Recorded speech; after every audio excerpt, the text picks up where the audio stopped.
اجام امیراس خیلی که تلم کردم گفتم ماجقه دو اوستم رو میکشم. زولفیا منگیورова ساکنی دهه نکمنظری فرخور شبی 28 سентябр را به خاطر می‌آورد که شخصی نقابپوشه به وی حمله کرد. حالا با دو زخمی کارت در بیمارخانه است. حمله وقتی رخ داده است که قوه برق خاموش شده. زولفیا همراه دو فرزندش خواب بوده است.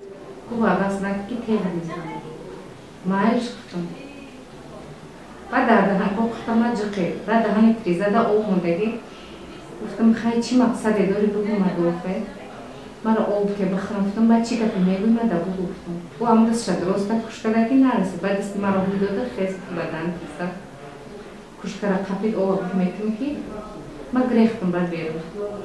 زولفیا خواست همسایه ها را به کمک دعوت کند چون همه خواب بود. کسی زود به کمکش نآمد.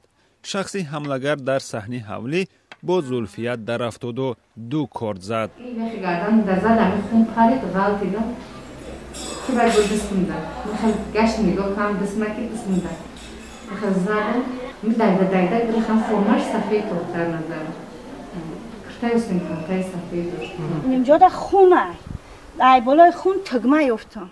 شمعگل شریپова همراه دخترش اولین کسانی بودند که به کمک زولفیا آمدند. میگویند اگر زولفیا سر وقت بلند فریاد میزد همسایه ها میتوانستند حملگر را دستگیر کنند. دیدم که اینمی دستش همی جای دستش اهمیت ندادم دست نرسوندم دویدم این طور رفتم اینجا فریاد کردم اگر او فریاد میکرد او آدم میقپیدش من اینجا میقپیدمش کی بود گفتم وقتی که ما اومدیم کار بود چیدگی بود با بردمش بالیسا ایسو پسون اومدم که اینجا را مختید کرد این همیجا داد خوب قد وقت کدگی نکرد. مقامات فرخور با گمان حمله منوچهر امام و همسایه زولفیا را بازداشت کردند. هم جبر دیده و هم همسایه ها پافشاری دارند که این نفر گمانبر بیگناه است.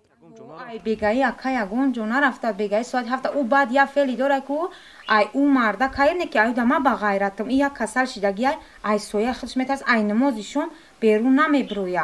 همسایه ها میگویند منوچهر با وجود آنکه می زده بود به کسی ضرر نمیرساند. او عرق خودگه برای عرق بینوته که ما او را خودم پیش زود کار رفته هستم در بخ یاد اول بود با همیش زنش تلفن کردم که بیا ببرش که در نمی جای با من ترال را مردش آوردم به خونه را او چه خیلی نشوم میای جمعیت رو. چند روز باز خوب از چشم ساکنان محله پریده است. هرچند تفتیش حادثه از طرف پلیس فرخور جریان دارد زولفیا میگوید هیچ گمانبری را با وی روبرو نکردند.